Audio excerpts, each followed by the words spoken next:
Alright, 5th grade, today you're going to be making a bobblehead base. This is going to be the base for your cat or dog. Next week when we come back, we will make the top. But today we're just going to make this base. That's where the bobblehead will rest. So to do that at the drive-thru, what you're going to need to grab is a piece of clay, a messy mat, a quarter of a cardboard tube, and a wooden tool. If you're a number 3 person, you're going to need to grab a toothbrush and water for your table to share. Also, we're going to pass out some rolling pins for your table partners to share. I have about 1 for each table, so you're going to kind of have to trade back and forth and share. So what I'm doing is I'm patting my clay and I'm trying to get it into a long rectangle, and we're going to be rolling out a slab. We learned about slabs in our previous project. So a slab can be no thinner than my finger. If it gets thinner than my finger, it is too fragile, and that's when it's going to break. If it's thicker than an Oreo cookie, that's too thick, and it will have the possibility to blow up in the kiln. What I'm trying to do is I'm trying to get a slab that's the right thickness that will fit around my tube. So I can use my hands, and I can flatten like a cookie if I'm waiting for the slab. I have to keep it long, so notice how I'm kind of patting it into a long shape. I'm not letting it get too wide, and I'm flattening it out with my fingers. I can do this without using a rolling pin. If it's my turn for the rolling pin, I can use the rolling pin to roll, and every time I roll, I flip. Roll and flip. I'm trying to get my slab to go thin and long. Okay, if I make it too wide, then I won't have enough clay to wrap around my tube. I'm also trying to get it to be an even thickness, so I'm not pressing very hard, keeping about even pressure all the way across. And also notice how I flip every time. Okay, that keeps my slab from sticking to my table or my messy mat. Okay, let's test it, see if I have enough. Looks almost there. I've got to roll out a little bit more. To test, I just kind of gently rolled it around my teepee tube and saw if I could get it to overlap or meet at the end. This tube is kind of serving as what's called an armature or a form underneath my clay. It's going to kind of keep it sturdy while I'm building today. Perfect. All right, now as I was rolling, I got it a little bit too wide, okay, and that happens. So I'm just kind of pressing my tube into my clay so I can faintly see the line that's being imprinted, and that's telling me where I need to cut my clay. That stuff is too long. So I'm going to do that at the bottom, but I need some extra stuff up at the top for when I start to make the point for it to bobble at. All right, so I line up the bottom and I start to roll around my tube. Excellent. Now when I come to the part where it's overlapping, I am going to score, slip, and press, but I've got a lot of extra that needs to get cut off. Okay, so I'll just use my wooden tool and trim that off. This extra here is where I'm going to score, slip, press, and smooth. I need to do that step process in order to make an attachment. Scoring is when you're marking up the clay. You're spreading out the fingers of that clay so that it can lock together instead of slip apart. Okay? I use a toothbrush that's a little bit wet, and I also use my wooden tool to score. Okay? My toothbrush is a little bit wet, and that creates like a slip. Okay? A slip is kind of like clay glue. My hands are on the inside of my tube, and now I'm going to press and smooth. Press and smooth is one of the most important parts of making an attachment. If I don't press and smooth, then my pieces will dry separately, even though I scored and slipped. Okay? So I'm kind of blending in where that attachment was, or where those two pieces of clay are overlapping. I'm keeping one part of my hand on the inside of my tube because even though I have that tube there, it's still not super strong. My clay, I'm training it to be into this form. Okay? So my tube will hold it up for a little bit, but if I just press down, my cylinder, the shape that I'm making, will just turn into a taco. Alright? Now I can kind of take that tube out, it served its purpose, and smooth on the inside so I have a nice, smooth attachment. All right, now is a little bit of a tricky part. I need to make the top part for where my bobblehead is going to rest, that point, okay?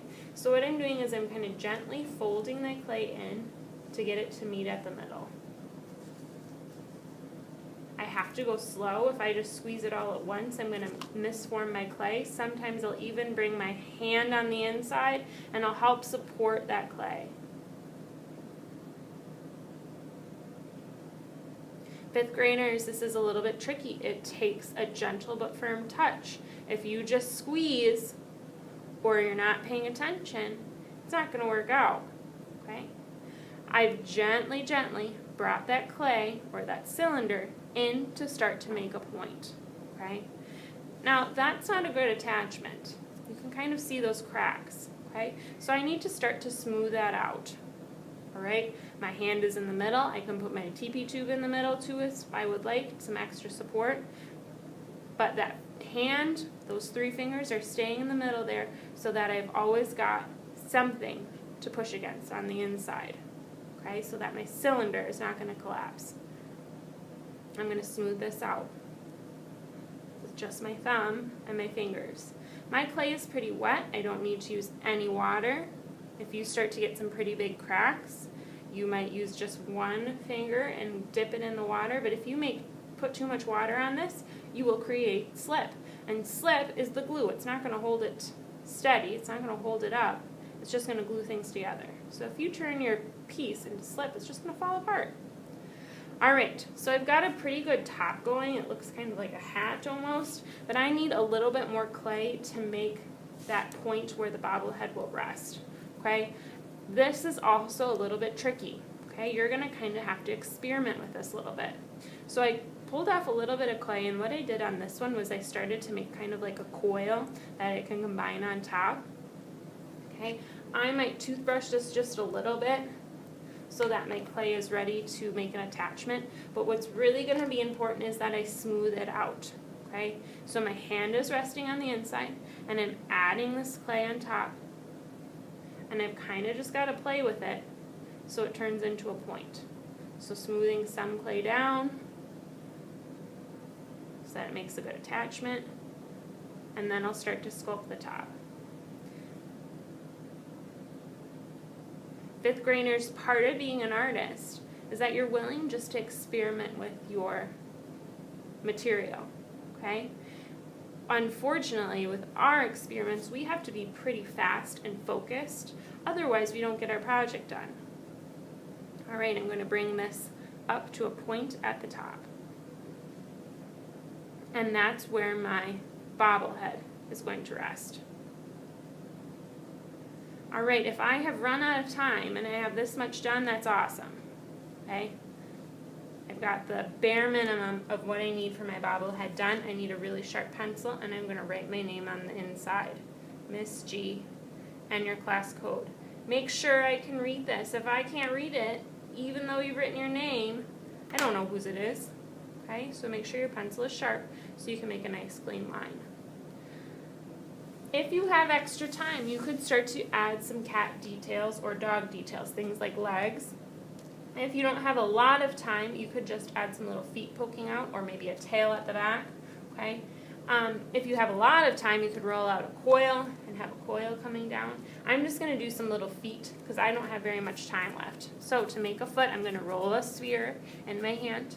I pressed in my thumb so that I start to make a bottom of the foot and the back. And I'm just going to gently tap to make a flat side there for my foot to attach to the body of my animal, okay? I need to score, slip, press, and smooth, okay? Scoring up my clay. You might notice that I really like to score. I really like to mark up that clay. That spreads out the clay's fingers, and it's going to make a good attachment for me.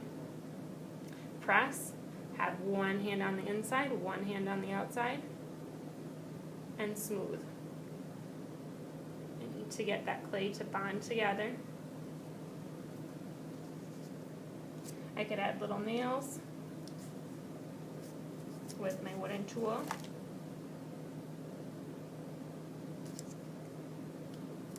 Alright, if I wanted to make like a tail on the back, I'm kind of making a cat. Okay, I might roll out a coil. If my coil gets flat, I just kind of pinch it and then keep rolling.